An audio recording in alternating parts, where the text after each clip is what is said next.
Então, gente, boa tarde. Nós estamos numa outra reunião do GREAT, do grupo GREAT, da FEFELESH, inscrito no CNPq. E hoje nós trouxemos uma membro do nosso grupo, que é a mestra Gabriela de Castro Pereira, que ela vai nos contar um pouco mais sobre tradução cultural dos povos originários, uma reflexão sobre a tradução de obras artísticas e científicas ligadas ao conhecimento dos povos originários. Gabriela, eu gostaria que, quando você começasse a falar, você contasse da tua formação, né, da onde você estudou e tudo mais, e aí depois você conta um pouco mais do teu trabalho, que, gente, temos novidades aqui com o trabalho da Gabriela, ela vai falar mais para vocês. Vamos lá, Gabriela. Ok, obrigada, Silvia, obrigada a todos.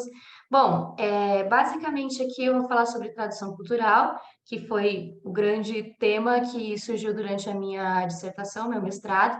Eu fiz meu mestrado na UEM, a Universidade Estadual de Maringá, que fica em Paraná, e basicamente a minha jornada terminou em dezembro, desde então eu sou mestra, e agora estou aqui trabalhando também com o GREAT, conheço o GREAT desde que entrei no mestrado em 2020, onde eu participei do grupo de estudos o curso de estudos de verão, né? Acho que era isso o nome, não me lembro certo, né? Foi um curso de verão que a gente fez Isso. em 2019, né? Foi antes da E pandemia. foi 2020, foi exatamente um 2020, mês. Foi exatamente, antes da exatamente. pandemia, 2020. Tipo, tava começando os burburinhos e daí, tipo, acho que 15 dias depois que acabou o curso, teve a quarentena. Enfim, e desde então participo do GREAT, mesmo que remotamente, ainda de Maringá. Bom, enfim, o tema, né, o título que eu dei para essa apresentação é esse que eu estou colocando aqui, né? Tradução cultural dos povos originários. E, enfim, vou falar um pouquinho sobre coisas que eu aprendi no meu mestrado e que estão diretamente ligadas com uma proposta que eu estou fazendo junto com o GREAT, né? Da gente fazer um mini curso de extensão sobre essa temática da tradução cultural, que é uma coisa que é velha e nova ao mesmo tempo. A gente vai ver como isso funciona, porque, na verdade, o termo tradução cultural, ele é bem antigo. Ele existe, né? Segundo o que eu pesquisei, pelo menos, ele é utilizado desde quando nós tivemos as primeiras colonizações. Os antropólogos foram os primeiros a utilizar esse termo. Só que o que eles entendiam, eles definiam como tradução cultural naquela época, hoje em dia já foi muito revisto e é utilizado de uma outra maneira.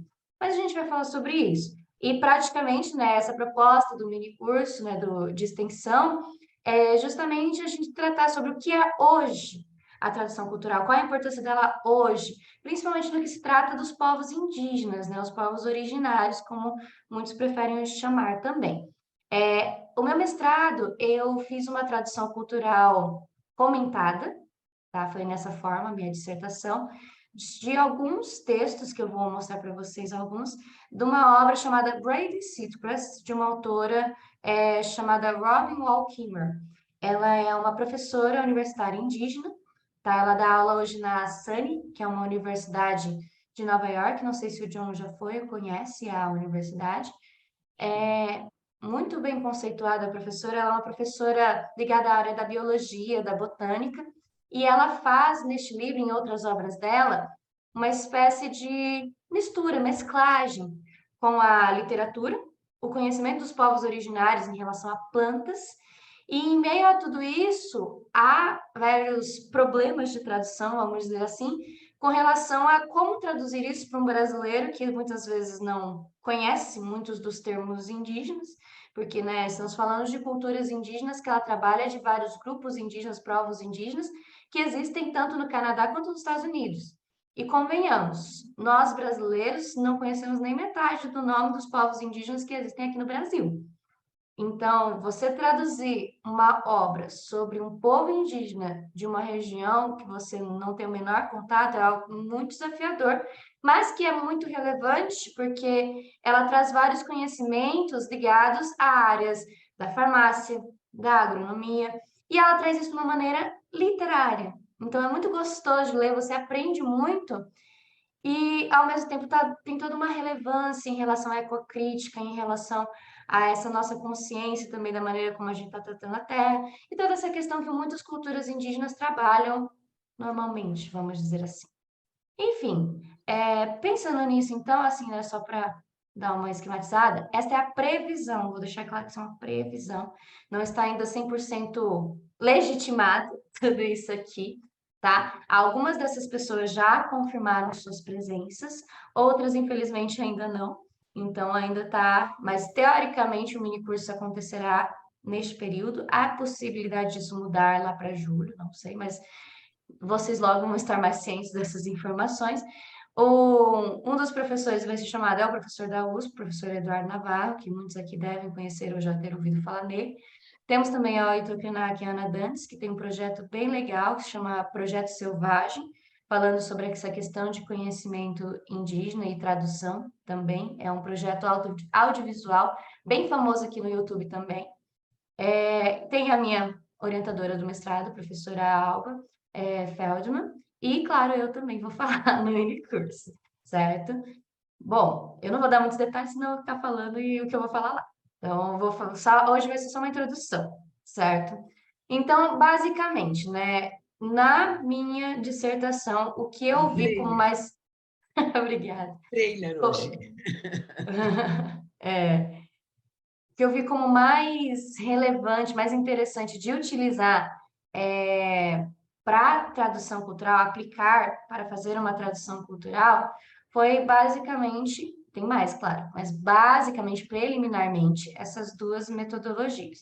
A metodologia da pré-tradução, que muitas vezes a gente nem para pensar, né, mas ela existe, que é justamente você ler, né, se colocar realmente nessa posição de leitor, antes de fato realizar e já ir buscando problemas de tradução, né? Que é um termo que a gente usa também às vezes, certo? Um termo falar, nossa, esse termo aqui eu vou ter que pensar a respeito, vou ter que ver, talvez botar uma nota de rodapé, algo do tipo, porque você sabe que não vai ser fácil de se traduzir. E temos também a metodologia do socialismo científico, do Williams, que eu não sei se alguém aqui já ouviu, está familiarizado com ela, mas é basicamente uma metodologia, vamos pensar, né? O socialismo, ele tem, entre muitas ideias, essa ideia de manter as coisas em pé de igualdade. E se a gente for pensar que o conhecimento científico, né, o conhecimento indígena, ele não é considerado um conhecimento canônico, a gente não conhece nenhuma obra brasileira ou de outro país que fala, olha, essa obra aqui, escrita por esse indígena, ela é um cânone. Isso não existe, até onde eu sei, certo? Então, o socialismo científico é essa ideia de você pegar os elementos estrangeiros da obra, os elementos estranhos, e colocá-los em evidência, falar, olha, isso aqui também é ciência, esse conhecimento, falar de uma planta de uma maneira poética, de uma maneira literária, e que traz conhecimentos científicos também relevantes, é ciência também. Isso é uma espécie de socialismo científico, tá?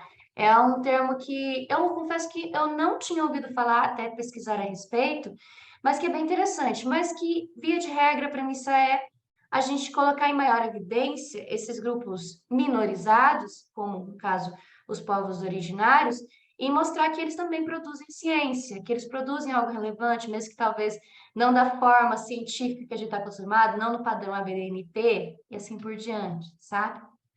Bom, aí, né, só fazendo uma breve introdução para a gente entender o que hoje é a tradução cultural, a gente tem que primeiro segmentar. Então, primeiro pensando em cultura. Há muitas definições de cultura, na minha dissertação usei várias delas, mas, via de regra, a cultura, ela está ligada diretamente com a comunicação, ou seja, com a socialização. Toda vez que eu interajo com alguém de alguma forma, eu, de alguma forma, também acabo transmitindo a minha cultura, tá? Isso é um tanto quanto questionado por muitas pessoas, mas, via de regra, se eu escrevo um livro, se eu escrevo um poema, eu coloco nele, na linguagem que eu utilizo, uma carga cultural. E é isso que a gente tem que levar em consideração, que daí eu coloquei até a citação do Lefebvre, de que, né, muitas palavras de uma língua estão inextricavelmente, até meio esquisito falar essa frase, essa palavra, entrelaçadas com uma cultura, de tal maneira que é muito difícil transferi-las em sua totalidade para outra língua. Eu não vou aqui entrar no mérito de totalidade, transferência em relação à tradução, porque é algo bem batido e não é o grande foco aqui. Mas é justamente a gente pensar que sempre que eu estou traduzindo algo, geralmente eu também estou, de certa forma, traduzindo a cultura de alguém para outro alguém, certo? Isso é meio que algo que está diretamente ligado à linguagem, portanto, está diretamente ligado ao ato de traduzir em geral, certo? Bom, pensando nisso, né, a gente tem aqui seguindo. Eu coloquei, então, aqui uma outra citação do Venucci, que eu acho importante a gente, então, pensar que, na verdade, toda vez que a gente traduz, a gente acaba se deparando com problemas de tradução e que, portanto, esses problemas de tradução, muitas vezes, eles são essa diferença cultural. Não é via de regra, mas geralmente. Então, geralmente, quando eu falo, nossa, isso aqui é um problema, geralmente é um termo que está ligado a uma questão cultural, certo? E que daí esse ato do socialismo científico que eu busquei utilizar durante a tradução cultural é justamente de buscar tornar esses elementos estranhos, estrangeiros, tornar eles visíveis. E não, tipo assim, vou pegar um termo semelhante aqui em português para quem lê, o brasileiro que lê não achar esquisito. Não, né, que é o que a gente fala aí, né, de domesticação, né, que é uma das propostas do Venucci.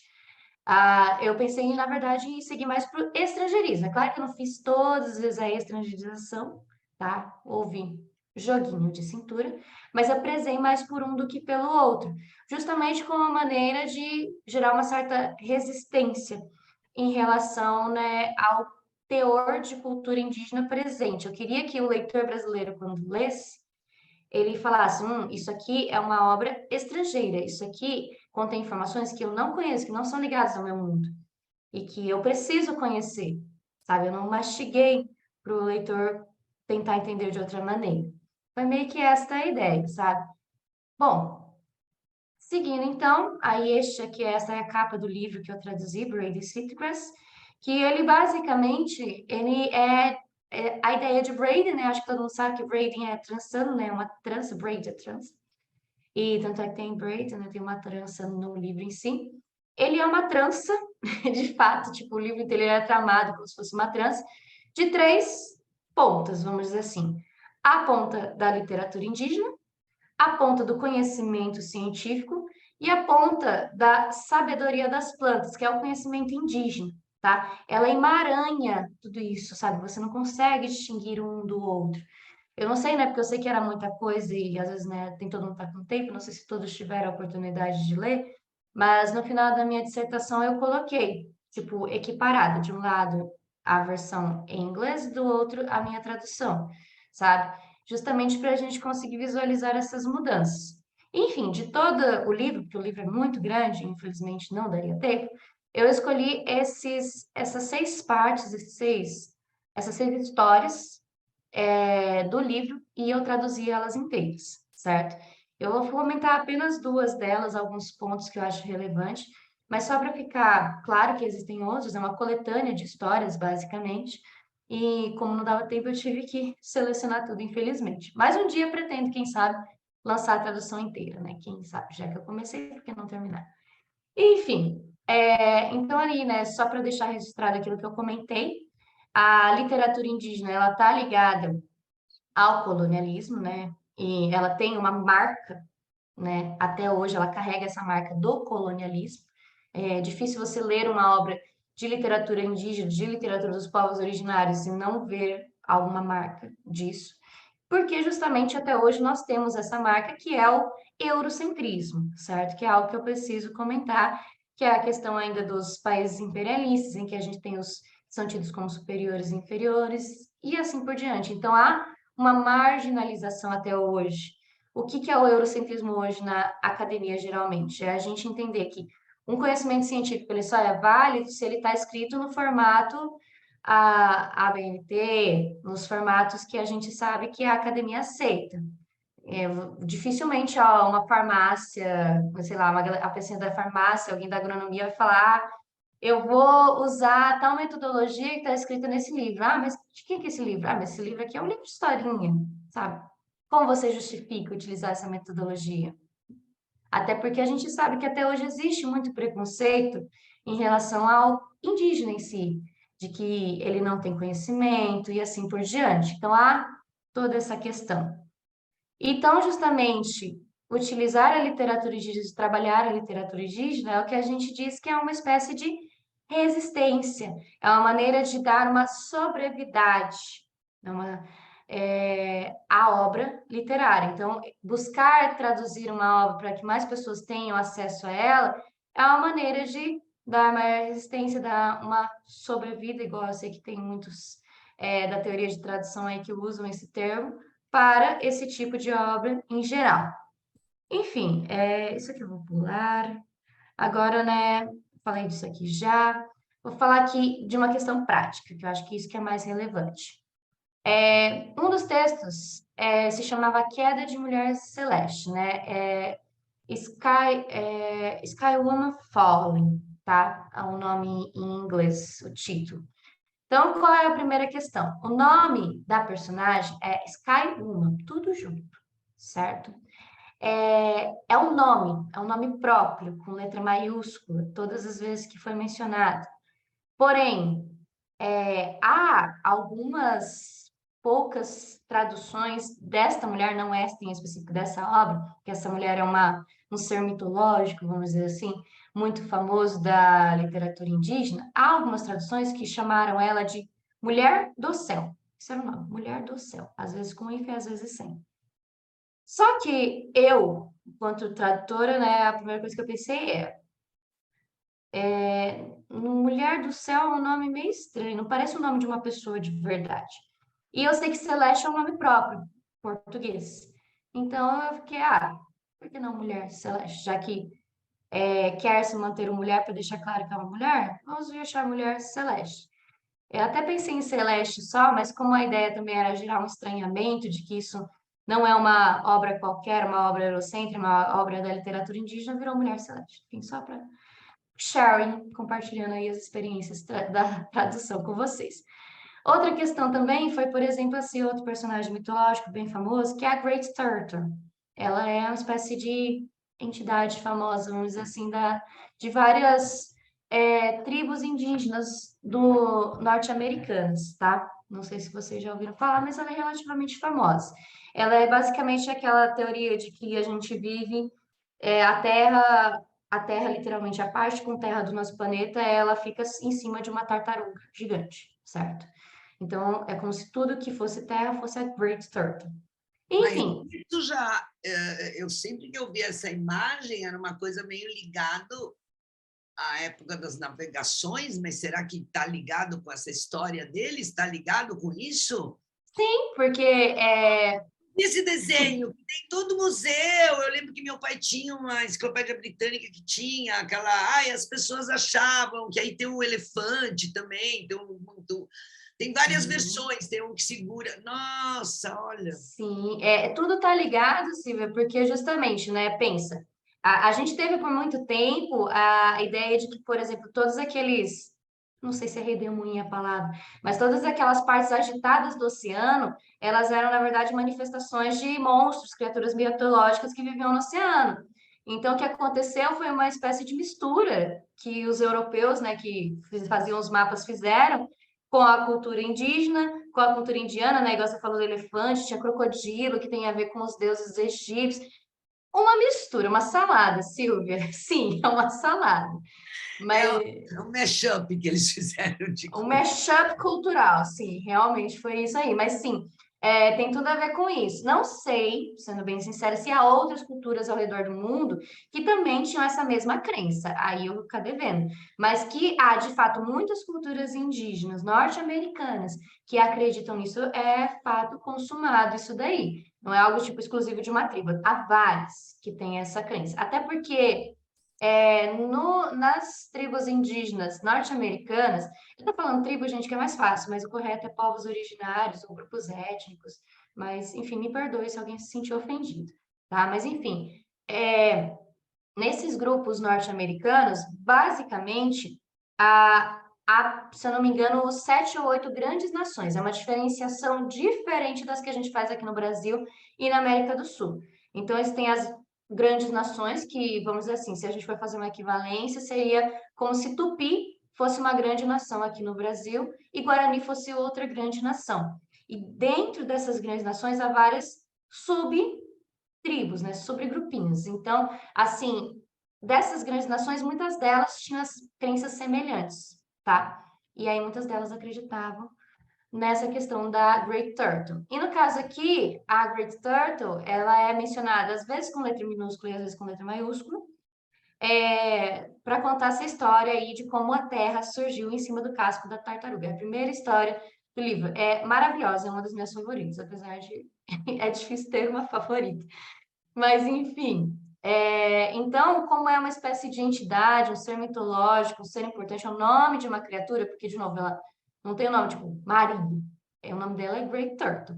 Então, todas as vezes que ela foi mencionada, independentemente de minúsculo ou maiúsculo, optei por maiúsculo até para deixar mais claro para o leitor leigo, brasileiro, falante da língua portuguesa, compreender que se trata de uma criatura importante.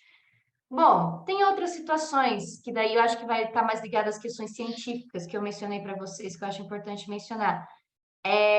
Nós tínhamos o título de uma outra história, se chama Consolo dos Lírios d'Água, The Console of the Water Lilies. Mas qual é o problema? Em inglês, a palavra water lily, ela faz sentido. Porém, em português, lírios d'água, vamos dizer assim, não é um nome, não existe o termo lírios d'água. Pesquisei, tipo, fui dar uma de bióloga, pesquisei.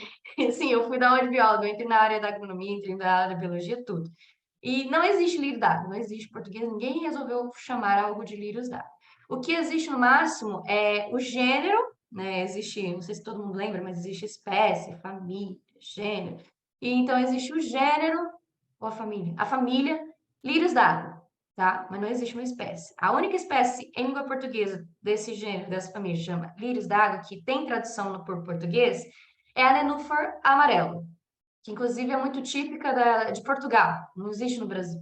Não existe nenhum no Brasil. Então, assim, o que eu pensei foi, em meio a toda essa confusão, para tentar que uma pessoa consiga visualizar, eu pensei, lírios d'água, e eu criei uma nota de rodapé falando, olha, não tem no Brasil, mas existe em Portugal esta, e é isto, porque infelizmente não tem, gente, eu pesquisei muito, não existe, porque tem o lírio comum mesmo.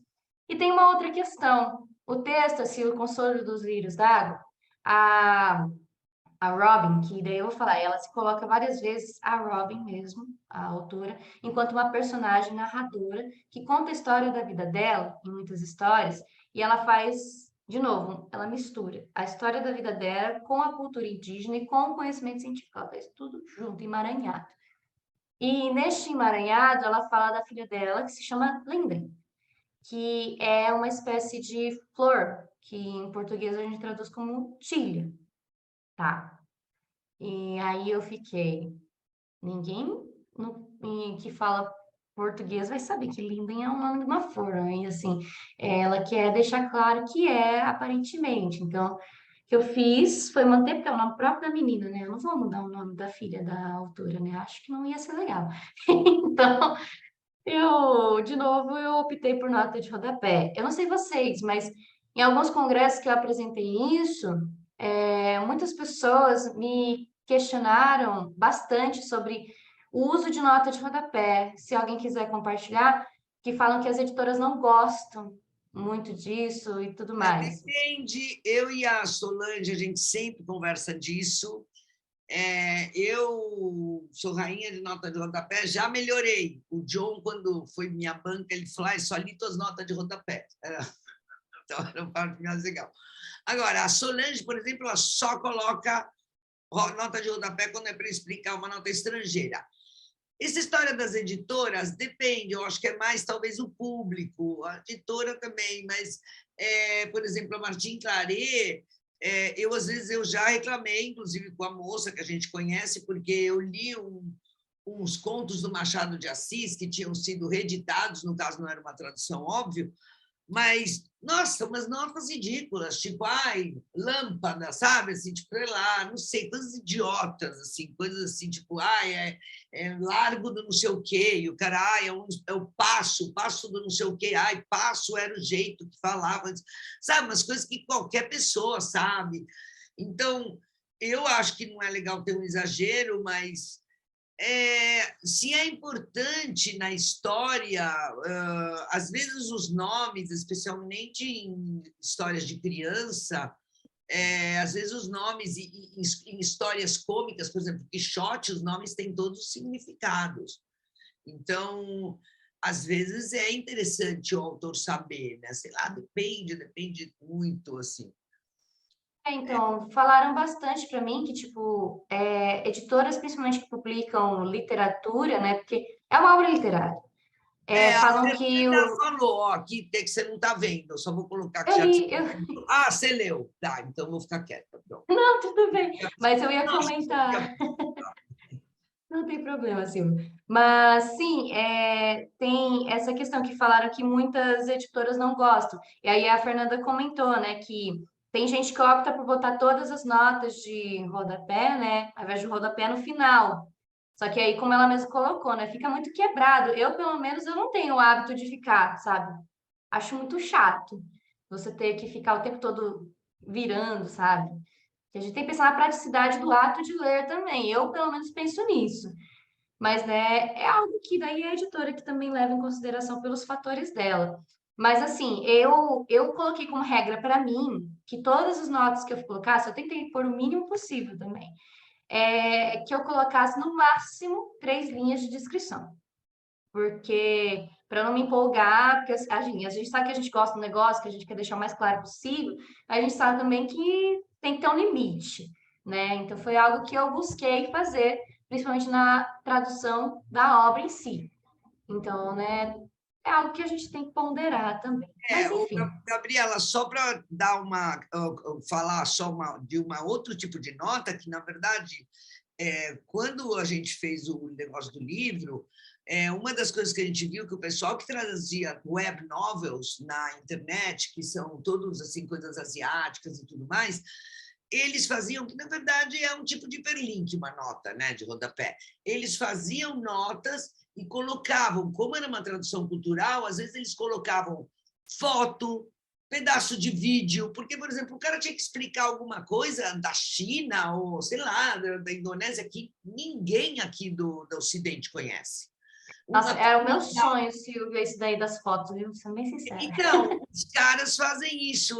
Depois, se você entrar numa web novel traduzida para o inglês, você vai ver. Uhum. Então, porque como no meu caso se trata às vezes de mencionar espécies de plantas e tudo mais que não são mencionadas, e assim, eu penso que essa obra, sendo bem sincera, ela não tem uma relevância só literária, ela tem uma relevância realmente científica, sabe? Então, eu acho que seria algo interessante de se visualizar, você saber realmente compreender do que se trata. Mas, né, quem sabe um dia, né? Enfim, sonhar nunca é ruim, não é mesmo? Bom, aí, né, só uma outra situação terrível que eu passei só para compartilhar com vocês um pouco sobre o que. Peraí, que a Fer mandou. Os mangás, eles colocam lá. Ah, sim, isso também eu vi dos mangás. E até mesmo no anime, né? Alguns eles colocam em cima, né? Tem a legenda embaixo do que a pessoa está falando, e em cima tem a legenda da legenda do termo que está acontecendo. Eu acho isso demais também. É um recurso que eu acho muito interessante. Mas, enfim, e assim, né, só para deixar claro, essas situações todas que eu passei, elas se aplicam enquanto tradução cultural, espero que todo mundo esteja compreendendo, justamente por conta desta questão de deixar a diferença emergente, né? Isso seria a tradução cultural, deixar a diferença clara, são aspectos culturais que eu fiz questão de deixar em evidência. Aí nós temos também, eu coloquei em negrito uns outros termos aqui, que o que acontece? Nesse trecho ela quis falar que as white colors, elas têm todos esses outros nomes que estão em negrito aqui, que são nomes conhecidos, famosos para quem fala inglês. Só que, o que eu faço se a white collar não é famosa aqui no Brasil? Entendeu? como que eu falo? Ah, ela também é conhecida por ser chamada disso, disso e disso. Aqui ela não é famosa por nada, porque ela nem existe aqui. Não existe nenhum país que fala em português em geral, eu pesquisei. Então, aí, né, de novo, eu tive que fazer a bendita da loja Européia. Então, transformei White Cala em Calas Selvagens, literalmente, foi uma tradução ao pé da letra, né, vamos dizer assim. Traduzi tudo também literalmente, falei, olha, isso aqui só se aplica para quem fala inglês, porque para nós não acontece. E segui minha vida. E assim, né, só para encerrar esse assunto sobre tradução cultural, o principal na tradução cultural não é a gente levar em consideração só o texto. A gente precisa também, vamos dizer assim, entrar dentro da cultura de partida, compreender ela de fato, para daí a gente saber o que que a gente, como as nossas escolhas vão ter que ser. Não vai ser aquela tradução vapt-vupt, vamos dizer assim, ah, eu tenho o texto aqui, vou começar a traduzir e pronto, acabou. Não, não é algo tão simples. Eu preciso realmente estudar um pouco mais. Por isso que eu falei que a pré-tradução é tão importante, porque daí o que eu fiz? Eu fiz a pré-tradução, eu grifei os termos que eu achei esquisitos e eu pesquisei. E daí, pesquisando, é que eu fui começar a criar uma clareza sobre eles para ver o que que eu ia fazer enquanto tradutora, certo? E esse é o trabalho da tradução cultural, para deixar em evidência aquilo que é estranho, mas não descartar por ser estranho. Enfim, that's all. Obrigada. Eu queria que nos falasse um pouco como que você o que você poderia falar um pouco, que assim, tipo, quando você está falando isso, lembra muito coisas, problemas de tradução normal que a gente tem, quer dizer, todos nós temos, quando a gente traduz, se a Solange estivesse aqui, a começar a desfiar os problemas dela com o Moby Dick, e agora ela está no Moby Dick, então ela está com o maior problema, porque os caras, ela vai até falar no negócio de filologia, né, como é que traduções técnicas de coisa de barco, de coisa de não sei o que lá. Claro, aí já iria, mas assim, como é que você diferenciaria um pouco, por exemplo, o que a gente chama de localização, que também é uma tradução, né, que tem que estar ligada com a cultura, você tem que conhecer a cultura, não sei, fala um pouco, né? Alguém que estiver ouvindo a gente poder entender por que Claro, que claro. teria que diferenciar uma tradução assim, se a gente também tem outros, que a pessoa vai usar a metodologia, entendeu? Estou falando também de gente que pesquisa. Claro. Não, sem problemas.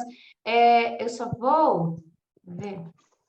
Eu não sei se eu peguei tudo também na hora, porque assim, eu peguei basicamente os slides da minha dissertação e dei uma alterada, porque senão eu ia usar a 1 hora inteira que eu teria que eu tinha para falar da defesa aqui. Mas tem um trecho que eu peguei que eu coloquei na minha dissertação, estou abrindo ela aqui, que eu acho que vai ser mais interessante para a gente visualizar, se vocês não se importarem. Isso. Aí eu compartilho com todos aqui também o full screen, que daí a gente visualiza junto. Essa aqui é a carinha dela. Mas assim, se alguém quiser depois buscar também para dar uma lida, compreender melhor o assunto, eu fiz todo vamos dizer assim, um apanhado do que é a tradução e para diferenciar tradução, né, normal, né, como a Silvia colocou, né, a localização em geral, do que é a tradução cultural, certo? Então, assim, eu fiz toda uma discussão aqui, falei da metodologia, falei de cultura, é que eu vou chegar. Correlação entre tradução e cultura, que é o que eu comentei com vocês. Estamos chegando. Sim. Bom, quero pegar aquela citação que me interessa. Certo. Nós temos este autor aqui, que é o Burke, tá? Inclusive, foi o John que me indicou esse livro. Não sei se ele lembra. Mas ele foi o único que eu achei um livro que alguém escreveu sobre tradução cultural em português, tá? Não é originalmente em português, mas é uma coletânea sobre tradução cultural, certo? E ele que fala sobre essa questão que eu comentei com vocês, do surgimento do termo tradução cultural e assim por diante, certo? Então, ó, só para ler aqui para vocês. nós temos aqui, né? Vou ler desde o começo. Segundo Burke, o termo tradução cultural, a princípio, foi empregado pelos antropólogos, isso aqui eu já comentei, vamos lá. Apesar do exposto por Burke, quanto às primeiras vezes que o termo tradução cultural foi utilizado academicamente, este também afirma que, um tempo após isso, a literatura acolheu o termo, fazendo com que hoje, tradução cultural seja considerada como um duplo processo de descontextualização e recontextualização, de modo que o leitor ou receptor da tradução pode ser visto como um indivíduo beneficiado por isso ao receber conhecimentos sobre uma cultura estrangeira. Então, é isso é tradução cultural. Eu sei que realmente se assemelha ao processo de tradução como um todo, e até mesmo da localização, mas a premissa principal é esta: a gente prezar que o leitor ou receptor, ele receba um conhecimento cultural, ele não esteja apenas... não menosprezando nenhum dos outros tipos, mas esteja apenas lendo uma tradução que teve alguma mãozinha do tradutor para melhorar o trabalho, mas que haja um conhecimento cultural que agregue, entendeu? A essa pessoa que recebe essa tradução. É claro que, de novo, a gente sabe que é muito difícil alguém optar, por exemplo, fazer uma tradução totalmente domesticada ou estrangeirizada. Mas é claro que a gente pode optar por prezar um. Eu prezei pela estrangeirização, mas nem sempre foi possível. Pode falar, Silvia, você abriu aí o Não, eu microfone. só ia falar que, em vez de, quer dizer, talvez a diferença pode ser mostrada assim, quer dizer, não vai ser uma tradução só para pessoa, só para comunicação, mas também para educação. Sim, é exatamente esse o ponto, é um ponto educativo. Por isso que Tá. eu falei do socialismo científico. É uma ideia de pegar quem é minorizado e botar em evidência, entendeu? É uma espécie de militância mesmo, se a gente for parar para analisar, sabe? Agora, duas coisas que eu queria, uma pergunta, uma outra coisa. Eu acho que hoje em dia nós já temos gente assim, pelo menos aqui no Brasil, né? Eu sei que eu tenho meus colegas biólogos trabalhando para realmente tornar muito dos saberes, assim, pelo menos de plantas, de medicina, tornar eles, inclusive, úteis para nós, e são feitos muitos trabalhos acadêmicos nessa área, só para você saber. Agora, uma pergunta. Você falou de clássico, né, indígena brasileiro. Eu li o livro do Jaider Esbel, e eu fiquei assim maravilhada. Além de ele ser um pintor maravilhoso, eu sei que ele se matou, né? Não existe mais, mas as pinturas dele estão aí. Ele era um ótimo escritor, só estou te falando assim, sei lá, não sei se você conhece ele, você conhece livros dele. Não Eu não sei conheço se ele mesmo. tem mais livros, mas o livro que eu comprei dele era o último, eu comprei dele, inclusive lá no Rio Branco, quando a gente foi com o John lá para um congresso que o Denis fez. Muito interessante, gente, para quem está vendo aqui, se vocês quiserem conhecer, eu não lembro do nome do livro agora, Jaider Esbel é o nome do autor, e ele é maravilhoso. Bom, achei bem legal. John, quer falar alguma coisa? Sim, não, então... Gisele perguntou qual o nome vai Gisele primeiro. Qual o nome da coletânea, a Gisele perguntou. Braiding Sweetgrass. Braiding Sweetgrass. Não, tá, é da sua que ela está perguntando. Acho que é da coletânea que você falou, antes você falou... Tá. Peraí que eu vou nas referências, porque eu também não lembro de cabeça, não. Peraí que é o Burke, aqui, ó. Burke, aqui, ó. Culturas... Não, peraí que é... Aqui, ó. A tradução cultural nos primórdios da Europa moderna. Este é o nome do livro. Eu comprei, inclusive, na semana do curso de verão, eu comprei esse daqui. A tradução cultural nos primórdios da Europa moderna. Tá? Há vários outros artigos. Eu mencionei só esses dois aqui que eu coloquei aqui para vocês. Fernanda, pode falar. Eu não sei se eu já te perguntei isso no privado mesmo, mas você traduziu só alguns textos, né? Você pretende traduzir todos e mandar para a editora para publicação? Sim. Sim, Tem sim, prazo para sim. isso, Gabi? Olha, o sonho, o sonho era assim, conseguir isso no máximo até o final do ano que vem. É o sonho, certo? Mas vamos ver se a realidade colabora. Mas e os direitos? Então, eu mandei e-mail para Robin. Eu conversei com ela, a gente é amiga. Não, mentira, a gente não é amiga. Mas a agente dela falou que, tipo assim, é bem ok, porque assim, é uma questão, essa questão de direitos autorais, pelo que toda vez que eu entrei, corri atrás, é basicamente a editora que tem que correr atrás. Da parte dela, não há problema algum eu estar fazendo esse trabalho sobre o texto que ela escreveu e traduzir e assim por diante. Aí tem a questão, acho que dos royalties, né? Acho que esse é o termo, né? Eu, se fosse você, não é bem editora, quer dizer, você pode funcionar como um agente cultural. A gente conhece o pessoal, a Léxicos, da Vera, é uma editora muito boa, uma editora que só edita coisas assim dessa área, essencialmente. Sei lá, existem outras também hoje em dia. O ideal é, por exemplo, a editora fazer um contato com eles e falar, olha, quanto vocês querem? Às vezes não é tão caro, um absurdo, entendeu?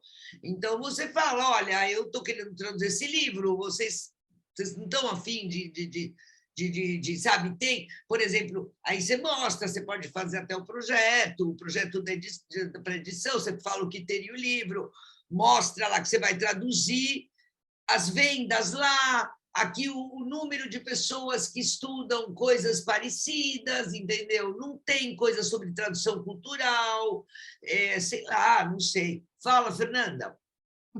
Outra pergunta que me surgiu assim, Gabi, é aquele outro livro, é Braveheart? Não, Crazy Brave. Crazy Brave. Você chegou Acabou. a publicar ainda não? Então, o problema do Crazy Brave é que eu estou presa à minha orientadora, na verdade. Porque ele está pronto, porém Aham, ela precisa fazer uma última revisão. E entendi. tão ocupada como ela é, este é o problema. Vamos dizer assim, mas assim, está pronto. Falta só ela dar o amém dela e a gente falar, editoras, quem quer? E é isso, entendeu? Mas É que ele o sim Crazy está Brave pronto. também segue mais ou menos essa linha, né? Sim, Só Crazy para Brave. as pessoas. Sim, sim. Para quem não sabe, Crazy Brave é um livro escrito por outra autora indígena chamada Joy Harjo. Ela não é professora universitária, ela é uma musicista indígena e também poetisa. E ela escreveu alguns livros em prosa. Um deles é Crazy Brave, que é meio que é um memoir, que ela chama, né? Então, assim, eu traduzi no caso foi meu projeto de, praticamente, né, vamos chamar de TCC, apesar de a Fernanda fez o último ano comigo de letras, não teve TCC onde a gente fez, mas foi como se fosse, porque deu um trabalho desgraçado. Então, assim, foi basicamente terminar essa tradução e tá pronto, só falta, inclusive, se alguém estiver assistindo e tiver interesse, pode entrar em contato comigo. E daí, quem sabe, eu consigo agilizar com a minha orientadora. Mas Crazy Brave está pronto. É uma obra também fantástica, caso alguém queira ler. É isso. Mais alguém tem alguma pergunta? Algo que queira pontuar, auxiliar? Estamos aqui. Não, eu ia só te falar que eu já estou com esses nomes. Terça-feira vamos conversar, viu? Porque tem uns nomes legais para a gente chamar para a Jota, ainda mais se vai fazer uma coisa Então, online, sabe? Seria legal ter uma pessoa de fora, assim, né? Uma escritora, sabe, indígena. Fala aí, John. Isso, ok, vamos lá. Tem vários pontos aqui. Vamos lá. Ok, a ideia de tradução cultural? antropologia. Estava confundindo antropologia com antropofagia. Não. Ah, As traduções. Eu estou lendo bastante nesse momento sobre o conceito de tradução e antropologia. legal. Os povos nativos africanos da Ásia, etc., a categorização as fotografias para categorizar nos vários grupos étnicos. Basicamente foi um trabalho da colonização do século XIX. Há muita coisa escrita ligando esse tipo de tradução.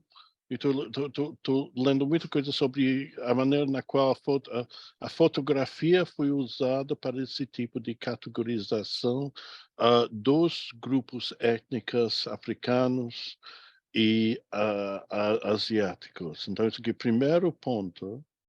O segundo ponto, tudo isso sobre a sensibilidade das plantas. Há muita coisa escrita. Eu abri uns artigos que eu mando para todo mundo do Guardian. Um artigo, Plants are so intelligent. Should we stop eating them? Plants, smarty plants are our vegetable cousins, more intelligent than we realize. Scientists, tem um cientista italiano, Stefano Mancuso. You can anesthetize all plants. This is John, posso só fazer um parentezinho? John, sim. Eu mandei um artigo uma vez no Great, eu tenho que achar, que falava sobre tentar traduzir o que as plantas falavam umas com as outras. Era uma coisa super louca, porque elas se falam pelas raízes e pelos não sei o quê. É muito legal. Estou mandando pelo chat agora. Thanks. Sobre essa questão das plantas, é importante também mencionar, para muitas culturas dos povos originários, as plantas elas são tratadas como parentes, tá? Isso é muito sério, tipo, eles levam isso muito a sério. Então, qual é a questão? A terra, o céu, as árvores, tudo, todo e qualquer elemento, um rio, é um parente. Então, né, igual né, o John leu ali do Should we stop eating, né? A gente deveria parar de comê-las, que elas são tão inteligentes. É interessante porque nas obras que eu li, inclusive o Ailton Krenak, que é um dos que eu pretendo chamar, não sei se vai rolar, que é um filósofo, pensador maravilhoso brasileiro, ele me fala bastante disso, de que a ideia da gente repensar e tentar utilizar o conhecimento indígena hoje, todos nós, independentemente da área do conhecimento que a gente está, é justamente sobre isso, entender que se a gente talvez tratar com um pouco mais de respeito todos esses elementos que estão à nossa volta, talvez tratando-os como parentes, a gente reveja as coisas, porque é interessante você parar para pensar, olha, eu não estou comendo, sei lá, eu não estou comendo apenas um feijão, eu estou comendo uma das três irmãs. Para quem leu já na dissertação a história das três irmãs, as três irmãs é o milho, a abóbora e o feijão. Eles propõem, né, os indígenas já fazem isso há muito tempo, eles plantam as três juntas. Não existe monocultura nas culturas indígenas. Por quê? Porque uma repele o predador da outra, uma auxilia a outra a crescer, uma atua como fertilizante da outra, fazendo que as três cresçam melhor. Não há perda na produção, como é o caso das monoculturas, e né, a gente tem já uma refeição maravilhosa, que tem três plantas que dá para fazer várias coisas com elas. Então, assim, só um parênteses. Eles já sabiam. É aquela coisa, eles já sabiam, né? Sim. E parece que os livros deste cientista italiano, Stefano Mancuso, foram traduzidos para português. A Revolução das Plantas, A Incrível Viagem das Plantas, tem isso aqui, Revolução das Plantas, Ubu 2019. Então tem muita gente, acho que no mundo inteiro, interessado. E outros pontos. Ok, onde que estamos? Tem várias.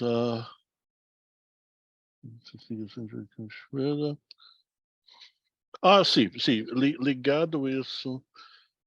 Claro, entre os povos indígenas, chá do daime, cogumelos, Ayahuasca, sim.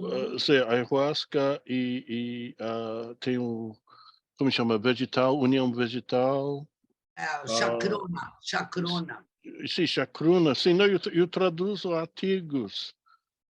Tem uma organização chacruna, o presidente, uma das organizadoras, coordenadoras é Bia Labaité, que é antropóloga. Ela é filha do Gilberto e Sônia Labaté, que são tradutores juramentados, que algumas pessoas possivelmente conhecem. Então, realmente, dentro das culturas indígenas, as plantas de várias formas são muito, muito importantes. E claro que esses chá e cogumelos alucinogênicos são permitidos hoje em dia porque são parte das cultura, religiões. Sim, sim, sim. toda... Sim. E assim, John, só também, desculpa, complementando uma outra Não? questão, eu pesquisando, há muitas coisas que hoje são consideradas, que foram utilizadas pela indústria farmacêutica e que foram pegas por esses antropólogos e vendidas para a indústria farmacêutica sem dar nenhum mérito. Eu tenho um colega que é biólogo, infelizmente ele faleceu, mas ele é biólogo e ele fez a biologia na USP, depois ele fez lá São Francisco. E ele trabalhava com patente biológica, eu traduzi também artigo para ele, e ele trabalhava exatamente com isso, tentando cuidar, sabe, disso daí, dos caras não pegarem nossas coisas e material biológico brasileiro nosso, e sendo vendido, que os caras extraem o princípio ativo, copiam e depois vendem o remédio para nós. Então, ele falava, Silvia, a gente está comprando remédio que é nosso, entendeu? É nosso, está aqui na Amazônia, os caras vão lá e comercializam e a gente não ganha nada. A minha mãe é especialista em plantas medicinais, ela é especializada em plantas medicinais, ela fez farmácia. Então, ela também falava muito disso, de que é algo muito recorrente. Talvez hoje, né, como o John falou, as pessoas estão pesquisando mais, talvez hajam mais cuidado em relação a isso, mas infelizmente aconteceu muito. Por favor, continue, John. Sim, mais coisas aqui. Sim, isso do Braiding Sweetgrass, a tradução, você traduz o livro inteiro? Not yet, tá? Não? Para o mestrado foi só aqueles, mas eu estou terminando. Ok. Não, porque a gente tem contatos, editoras, então a gente pode ajudar com isso. Então, eu estou trabalhando em terminar, mas eu pretendo, viu, John? Ok. Pode ser que em breve eu peça. Ok, então a gente vê isso depois. Ok, outras coisas aqui que se mencionou. Quando eu passei vários meses no Japão, uns anos atrás, e Japão há certas artes que dificilmente existem em outros lugares, que são artes importantes na cultura japonesa. E claro, a gente está falando de tradução cultural, isso aí seria um canal, uma ligação. Por exemplo, sim, Ikebana,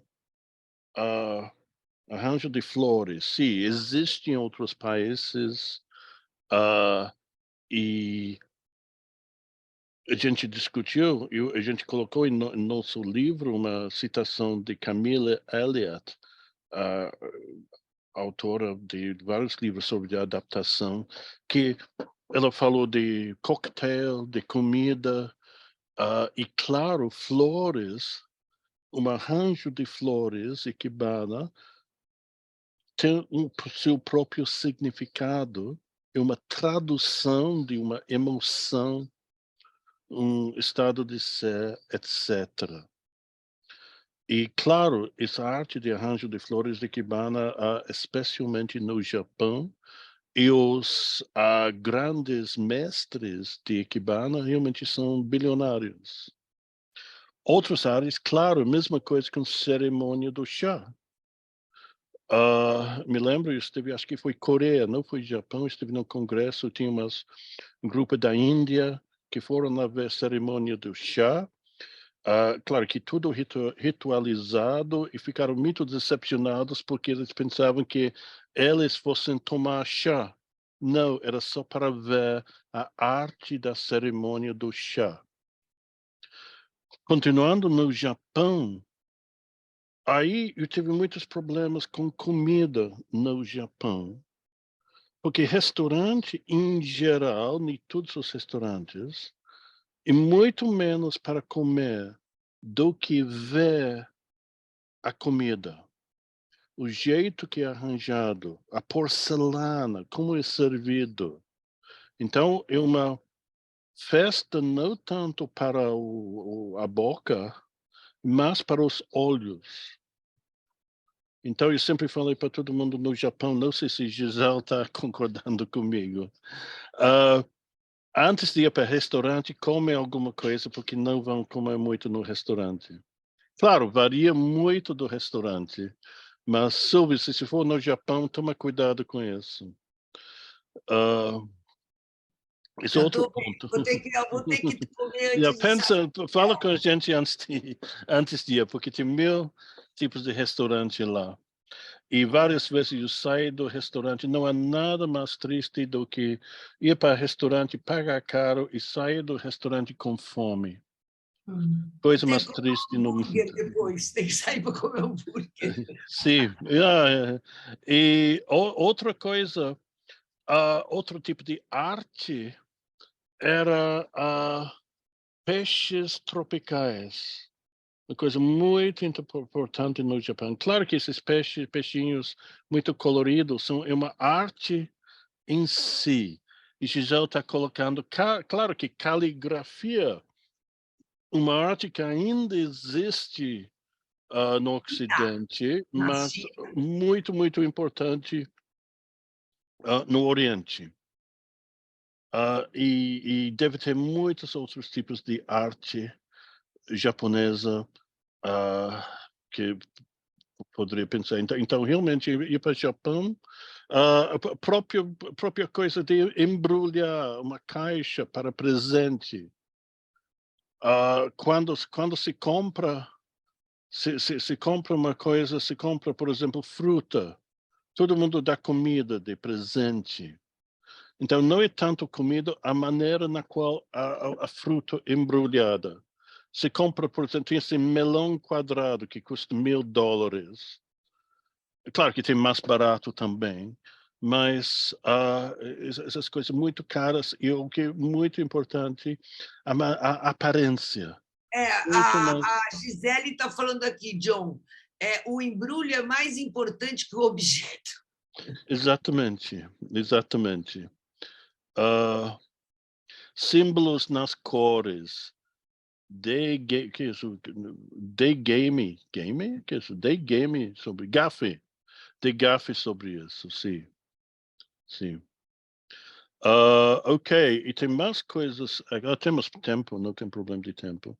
Temos mais coisas aqui, indo do Japão para Inglaterra ou Dinamarca, vamos ver. Sim, acho que você mencionou essas palavras que estão cheias de. Essas palavras que estão cheias de elementos culturais. E pode ser geográficas também. De vez em quando sai no jornal, tem muita coisa na internet. Essas palavras intraduzíveis. Vocês devem ter lido essas listas que saem de vez em quando nos jornais, na internet. A internet está cheio. Todo mundo sempre no Brasil coloca. Tem duas coisas. Todo mundo sempre coloca saudades. Mas eu gosto mais do conceito brasileiro, que é muito difícil para traduzir, cafuné. Dar ou fazer, não se fala dar, fazer cafuné. Essa coisa no carinho, topo da cabeça, que muito, não sei a menor ideia de como traduzir isso para o inglês. Saudades, monsieur, não, acho que saudade, eu gosto mais de cafuné. E a pessoa sempre fala, a palavra Dinamarca que sempre sai, hygge, de estar contente, satisfeito, ao lado da lareira, tomando vinho, cerveja, uma coisa de bem-estar. Uma palavra que eu tive essa semana, várias ocasiões de traduzir, não é tanto uma palavra cultural, mas geográfica. Sempre falo da casa onde minha mãe morava, Inglaterra, é muito drafty. Drafty. E drafty, muito difícil traduzir para português. Mas uma situação, mas uma coisa geográfica, porque drafty é negativo. Então, a ideia é uma palavra muito negativa. Drafty house. Aquela casa que está cheio de correntes de ar frio. Alemão tem a mesma coisa, zugig. Eu vi francês, parece que francês é difícil traduzir para francês. Courant d'air. E não sei, sempre essas coisas mais culturais. Então, isso aqui talvez menos cultural do que geográfico. E claro que todo mundo sabe que os esquimós têm 1000 palavras para neve. Em inglês tem meia dúzia, português acho que só tem um.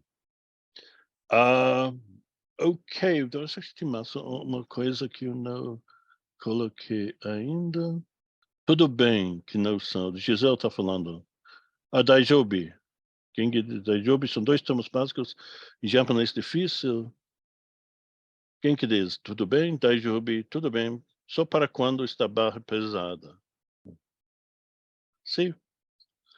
E claro que quando aprendemos a língua, temos que aprender essas palavras. Sim, eu acho que eu coloquei vários pontos. Eu vi a lista que eu escrevi, acho que não tem mais nada, mas claro que tradução, adaptação pode existir de muitas maneiras. Ok, passo a palavra para quem? Devolvo a palavra para Gabi? Não sei. Também a gente não precisa ficar até o final, né, John? A gente Não. vai. Sim. Não sei se tem alguém novo que entrou. Eu mandei, não sei, as pessoas que O Roner ontem. Porto, eu acho que nunca se apresentou. Roner, você quer se apresentar? E a Adriane Augusta, a Viana também eu acho que não se apresentou, ou eu estou enganada? Sim. Vocês se apresentaram? Não. Ele falou. A Adriane já se apresentou. Ele esteve na última reunião. Eu estava achando que era esse Roner, eu já tinha visto. Tá, tudo bem. Tá, o pessoal já se apresentou, John. Ok. A Gisele só falou aqui para a Gabriela. Você falou de não cânone, mas editoras como a Companhia das Letras montou uma série Literatura Indígena. Quando eu falo cânone, eu falo, vamos pensar, por exemplo, listas de livros para se ler nos vestibulares em geral. Listas de livros recomendados para as escolas em geral. Eu sou professora. Eu dou aula desde alunos pré-vestibular e fundamental também. E até onde me tenho conhecimento dos livros didáticos que eu tenho acesso, das formações que eu tenho acesso, não há nenhum movimento para inserir uma obra de literatura indígena. Quando eu falo literatura indígena, é uma obra que foi produzida por um indígena, certo? Então, obras como, por exemplo, algumas do romantismo que mencionam algum indígena, como o Guarani, por exemplo, por favor, né? Não se encara. Não, olha, Mas, sim, Gabriela, dá uma olhada nessa obra do Jaider, você vai gostar, de repente você pode dar, se você tiver alunos, por exemplo, meio adolescentes, porque não é uma obra para criancinha, mas é meio num tom meio de um Macunaíma, mas feito por ele. Nossa, eu adorei o livro, é uma coisa tão poética, o livro eu fiquei emocionada quando eu li, entendeu? Porque eu comprei, eu vi que o cara era um super pintor legal, gostei, mas aí me deu o livro e falou, eu também falei, nossa, vou ler, né? Comprei, né? Nossa, no dia seguinte eu fui lá e comprei mais 2. Comprei eu não sabia, Silvia. comprei um Julieta que estava traduzindo Macunaíma, a gente estava fazendo a tradução do Macunaíma, eu estava Que delícia. Imagina. Então eu falei, não, você tem que ver esse livro. Eu falei, meu, o cara é o Macunaíma, ele é o... E lindo, um cara lindo, gente. O Jaider era um cara lindo.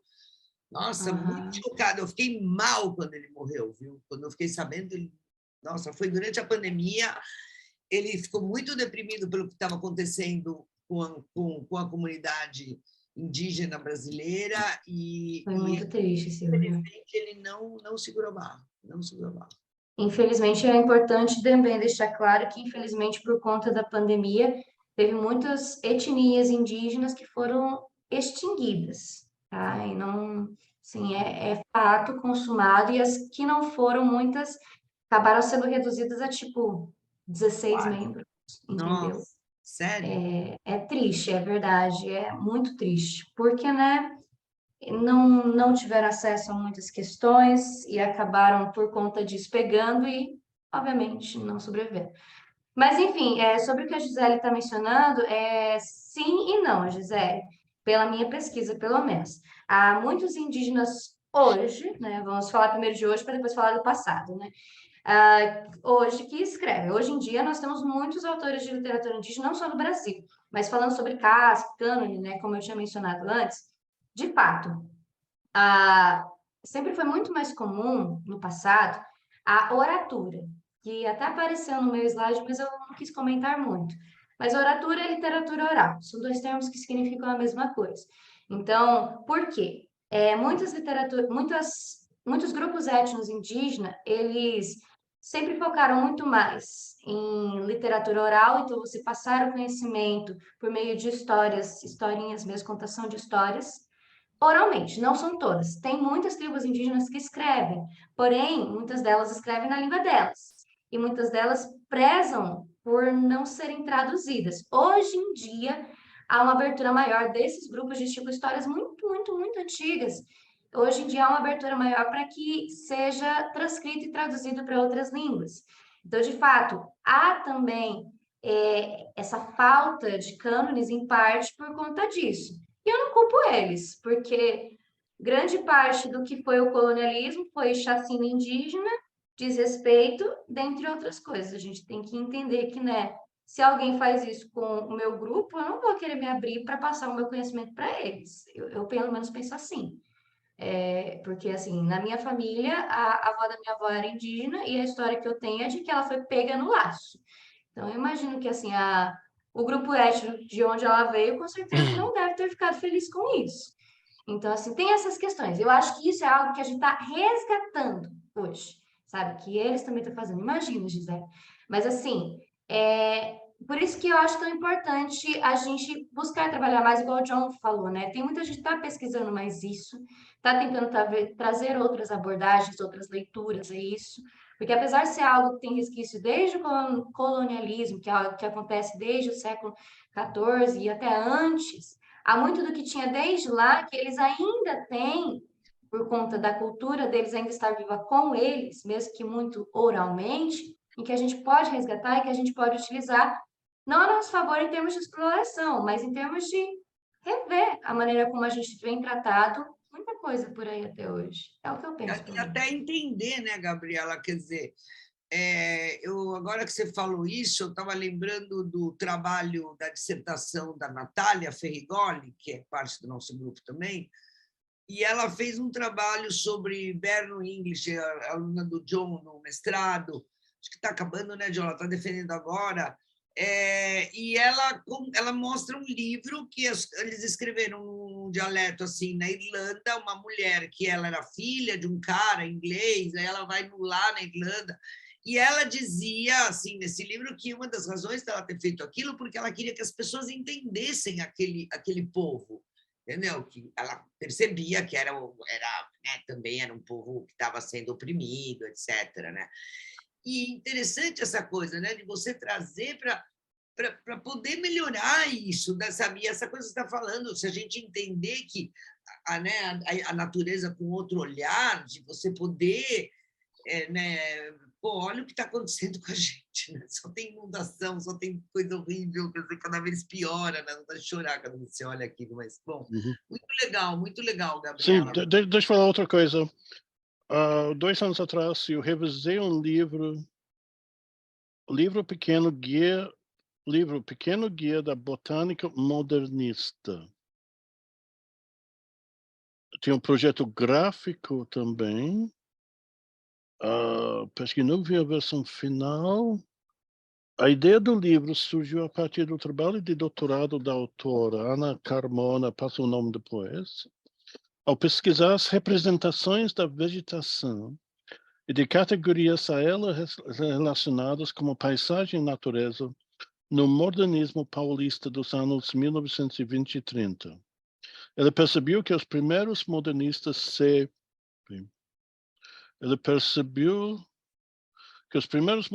se valeram enormemente das plantas em sua busca de uma identidade nacional e moderna para o Brasil, e que a flora é para eles tão importante quanto outros signos mais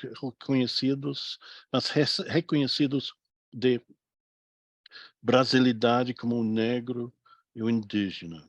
Muito além de cactos, palmeiras e bananeiras, plantas comumente associadas ao modernismo, em grande medida devido à notoriedade das pinturas de Tarsila, esses artistas e escritores articularam juntos um conjunto muito maior de plantas, mais de 200 espécies em suas obras. Então, realmente ligando a botânica com a literatura. E Gabi, não sei, eu acho que você deveria estender seu estudo para fazer, sei lá, cursos, estudos, talvez doutorado na botânica. É uma ideia, John. Confesso que é algo que eu penso a respeito, apesar de ser muito maluquice, né? Porque a gente fez letras, né? Então, eu vou te Mas, colocar em contato com essa Ana Carmona.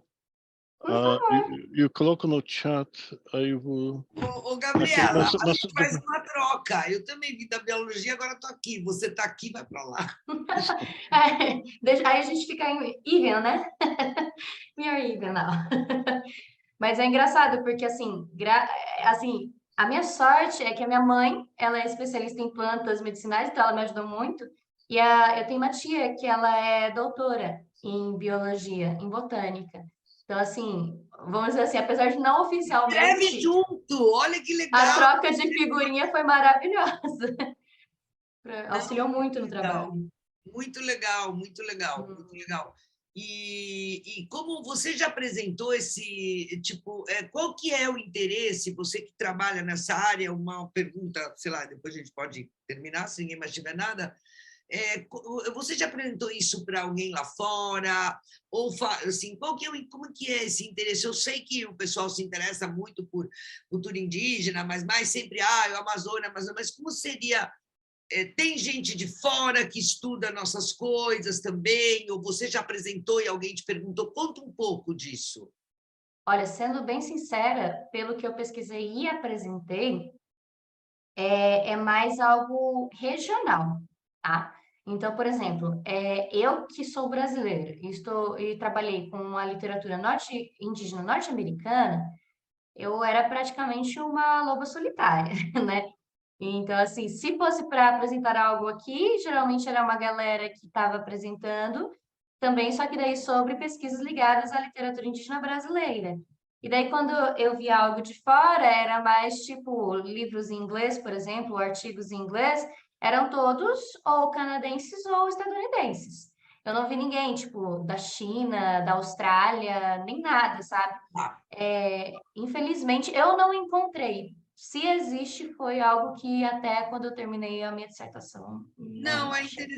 é interessante sempre ver o tipo de interesse que causam as coisas, entendeu? Faz parte, inclusive, do crescimento de uma disciplina ou não, né? Uhum. Bom, Sim, e assim, eu acho que é importante a gente ver a importância desse tipo de trabalho para a gente ver que é algo que pode agregar à academia, eu acho que até pessoalmente, a nossa, sendo bem sincero. Eu, pelo menos, me senti muito enriquecida enquanto ser humano mas por que com que você esse trabalho. escolheu esse livro e não, já que você estava interessada em estudar alguma coisa indígena, por que que você não escolheu alguma coisa daqui? Por que foi que você escolheu isso, assim, sei lá, rapidamente? Se dá para Uma dizer. ótima pergunta. Mas, assim, basicamente, a minha primeira formação foi em letras português, inglês e licenciatura. Eu não tinha nenhuma conexão com a tradução. Porém, aqui na UEM, a gente também tem o bacharelado em inglês de tradução, que foi daí a formação que a Fernanda fez. E aí teve a opção de, depois de eu me formar, eu fazer um troca-troca, né, perdão, e fazer mais um ano para ter o bacharelado. Daí foi o ano que eu estudei com a Fernanda. E daí, eu vendo isso, tipo, eu sempre tive muito interesse em literatura e trabalhar com literatura em geral. E conhecendo a minha orientadora, vendo a literatura indígena, eu gostei, sabe? E eu achei interessante não só trabalhar com literatura, igual você falou, uma obra de literatura brasileira. Que eu pensei, eu quero usar o que eu aprendi de tradução do bacharelado, é uma área que eu realmente gosto, estudos da tradução em geral. Então eu fiquei, vamos unir tudo. E daí a minha orientadora topou, ela me deu algumas ideias, e aí surgiu o Braid Secrets, eu li, gostei, e a gente falou, então vai ser o corpus do mestrado. E meio que foi isso, sabe? Foi meio que uma coisa foi levando a outra, resumindo. E não me arrependo, acho que agregou muito, a mim pelo menos. Legal, bem legal.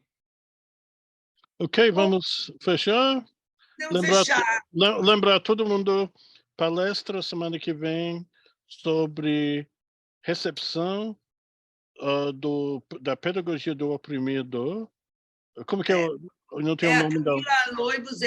ela fez um doutorado, ela entrevistou a tradutora do Pedagogia do Oprimido para o inglês. É uma senhorinha que hoje deve ter mais de 80 anos, ela estava, inclusive, na defesa, porque eu fiz parte da banca, como suplente, e eu estava lá. E ela, uma das coisas interessantes, gente, é o seguinte, é que o livro, aconteceu o seguinte, o Paulo Freire saiu daqui com os originais, foi para o Chile, lá no Chile ele encontra umas pessoas e começou a ser feita uma tradução, mas aí depois um cara levou os originais para os Estados Unidos, conheceu essa senhora que ela fazia tradução de... Ela vai contar, né, melhor, mas se eu não me engano, ela fazia tradução de coisas religiosas ou coisas meio assim, de América Latina.